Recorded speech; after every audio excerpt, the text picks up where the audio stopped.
Hey guys, it's DIY Coach all over here at Lawn Care and Home Repair. And guys, we are actually on now to phase 5 and getting this lawn burned up. We did phase 1, cutting the grass, phase 2, burning the grass, phase 3, scalping it really low, phase 4, we did a dethatching and a power rake or scarifying. Phase 5, we got the little mama out here and we're gonna get this aerator to work. You guys hold on, be right back. Yeah, we are on to phase 5.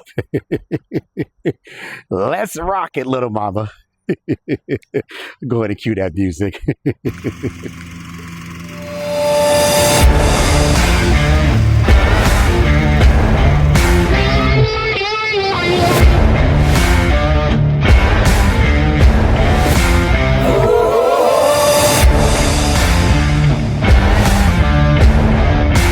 Hey everybody, so we are now at phase 5. We are going to go ahead and do this aeration.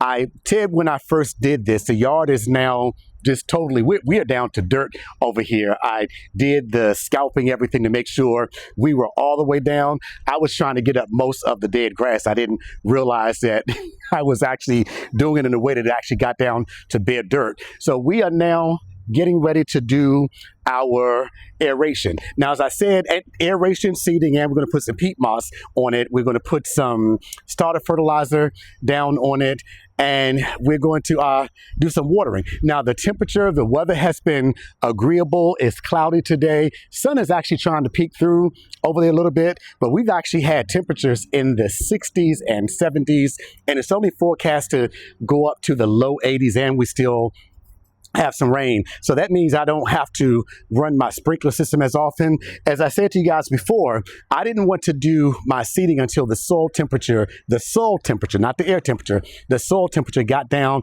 to at least around 75. So I actually have 2 thermometers here. This analog, I guess is what it's called, has the temperature at around 73, 74. And this one had it right at 75. Now, I actually have an in-ground sprinkler system, so I'm going to be able to keep the grass wet. Typically, with turf-type tall fescue, you're looking at temperatures between 50 and 65 to achieve germination. The soil temperature several weeks ago was 85, so I know that it's consistently going down.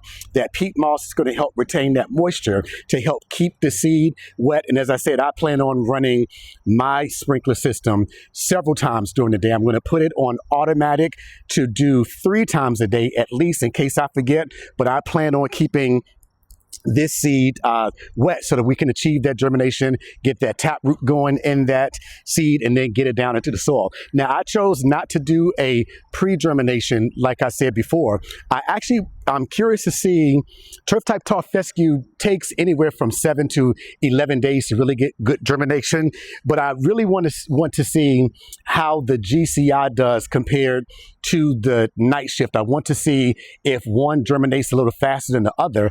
I'm going to put on that side the night shift, and then to the left side of this tree, I'm going to put the GCI. Now, both of those, from everything I've read, they're quality seed. I do know that GCI use Mountain View seeds. I'm not sure about the night shift over there at Jesse's shop, but both of them have actually gotten really good reviews. So like I said, I just want to see how they're going to germinate from soil without doing any pre-germination or anything like that. Now, what I do like about this pull behind is that I don't have to worry about lifting, going to the store, renting a heavy machine, and dealing with the gas and everything else. Since I have a lawn tractor, I just make use of that. And what I don't like about it, as I said before, is that when it's pulling up the cores, and this has actually been giving me about 2-inch cores and 3 inches in some places. The only thing I don't like, okay, now the temperature has gone down to 73. What I don't like about it is that it can actually kind of rip the yard. That would be a problem if I were overseeding and I didn't want this pull behind to actually damage the turf. But guys, I'm starting from bare dirt here, like I said. I ain't got to worry about damaging the turf. And the more of this it disrupts, the better seed to soil that I have. Now, seed to soil contact that I have. Now, there's always a question about, do you rake your cores or do you leave your cores in the yard? These cores are full of nutrients and microbes and things like that that are going to continue to be beneficial. So I'm going to actually let mine go back into the lawn over maybe a period of a week or so. Those cores are going to break down. I am going to be using the sprinkler system. It will be raining. So I want to feed those nutrients right back into my yard. The other thing, as I mentioned in a video before, I know that my yard, I don't deal with a lot of weeds and things out here. When you're doing core aeration, yeah, you always run that risk of those seeds that have been down there, that have just been dormant coming up. But this yard has actually been bare for about 2 weeks. And the only thing that I've had to deal with has been, I don't know, maybe a little bit of crabgrass, 1 or just 2 pieces of crabgrass. I did see some creeping, some spotted spurge. I saw some spurge over there, and I think I saw a little bit of creeping Charlie over here, but it's just been very mild. It's been contained. So I'm going to go ahead and get this yard torn up. Guys, I'm tired of seeing this dirt. I miss coming out here seeing my green grass, but Pete, Jesse, I am looking so forward to getting you guys grass seed down here. This lawn, as I said before, was 26 years old. And there is also conventional wisdom that when you have grass that's been around that long, it's battle tested, it's proven, but it just doesn't give me that nice, deep, dark green that I'm looking for. And yeah, I just wanted to get a new cultivar down here that has been engineered to be a lot more disease and drought resistant. So I will know next summer whether or not I made a mistake. The other thing is that you always want to get your seed down and get several mows in it, get those roots established before that first frost, because the quality of the seed and how soon you get it down and take care of it is going to depend upon, it's going to determine whether or not your lawn survives that winter. So guys, I'm getting ready to put you on hold, and you're going to see some footage of me just kind of going around and, yeah, getting this yard aerated. Hold on, be right back.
Alrighty, guys, we got her aerated, and what is ground is torn up, but we achieved what we wanted. We got some good cores. Now, it rained out here a few days ago, so you want to make sure when you're doing a core aeration that your ground is not too hard, unless you have one of those more professional machines that it will break through this level of this kind of turf when it's really dry. But you want to, at least if you have not had an opportunity, or if it hasn't rained, you definitely want to make sure you wet your lawn. If you have the capabilities of doing that, make sure you wet your lawn so that it allows those plugs, those spoons to get into the ground. Now we got it all aerated around here. It's not as many holes over here as I want it to be. So what I'm going to do, and then I couldn't get over here, you guys see the flags in the yard. Those are my sprinkler heads. And anytime you have a sprinkler system, you definitely want to make sure you have it marked. That's what those orange flags are for over there and over here. So we got this core aerated. Now what I'm going to do is get Orange Crush out, and instead of trying to, no, you know what? I am going to run the machine over here on the strip, get a few core holes down in there, and then if I can't get too close because of the mailbox or anything else, I'm going to just go ahead and get Orange Crush out and do that. So then we have to come over here and do this side strip.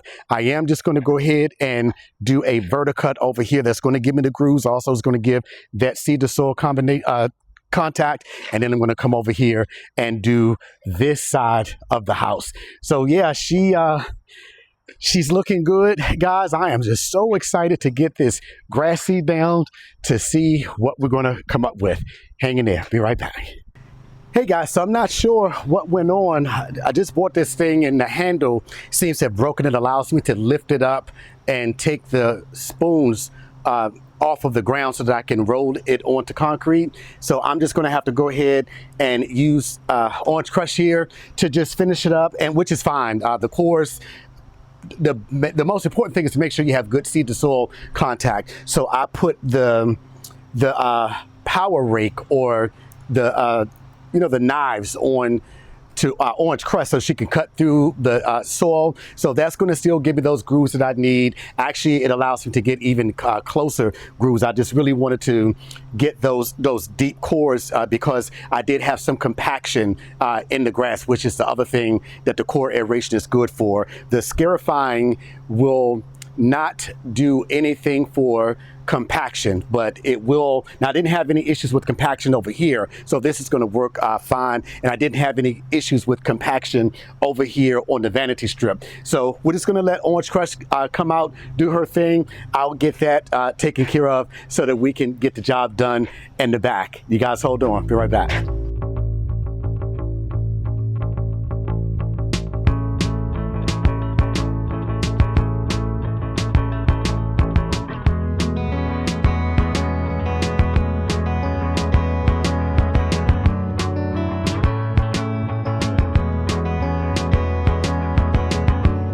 Alrighty guys, so we got Crush out here to do some scarifying, some verticutting, some power raking, whatever you want to call it. So we actually got good grooves in the grass. I'm going to come out here and get the blower and get a little bit of this dead grass up. But I'm actually going to get the roller out, get Juggernaut out so he can do some rolling on here. So we got everything now either aerated or scarified. So now we're going to come down and put the seed out. Like I said, over here on this side, I'm going to be going with the Spreader Elite over here. So what I'm going to do is put down 9 to 10 pounds per 1,000 square feet. So I'm going to get my scale and weigh out that amount of grass seed, and I'm going to come down and put the new grass seed out. Be right back. Hey guys, so I am finished with this front yard project, and it has been a pleasure. This is, I'm not sure if this is either phase 5 or phase 6, but we start with the cutting, the burning, the scalping, then we did the verticut or scarifying, and then I went ahead and put the seed down. Now over here, once again, this is, over here is the night shift, over here is the GCI. So I've already put my peat moss down. The last thing I need to do now is to put some starter fert on it, got a little bit of root growth stimulant and some mesotrione, which once again is the pre-emergent. So this is the last stage of it.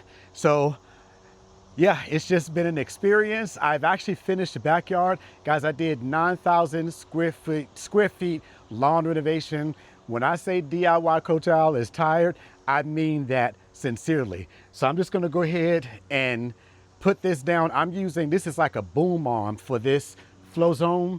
Actually, the video that's going to come out about the backyard, I did a piece on this, and let me just say that it's really good. It has the regular wand, but this boom arm allows me to get a lot more coverage. It has 1, 2, 3 nozzles on it, and it just does really well. You'll see some of the video of me kind of using it, some of the B-roll up there. Guys, you know what I love to tell you? First of all, retired pastor, almost 60-year-old father of 6, grandfather of 8, 9. I just forget at this point. I have lived long enough to know that love always wins out over hate. I also want to ask you, if you can today, do something on purpose. Reach down and help pick somebody else up. I guarantee you guys, I guarantee you that there is no greater feeling in life than knowing that you've helped somebody who can't do anything for you in return. Go ahead and hit that subscribe button over there for me. And I'm going to throw a video or two over here to maybe one of the steps that we did in the renovation. Until we see each other again, once again, I love you. Be blessed.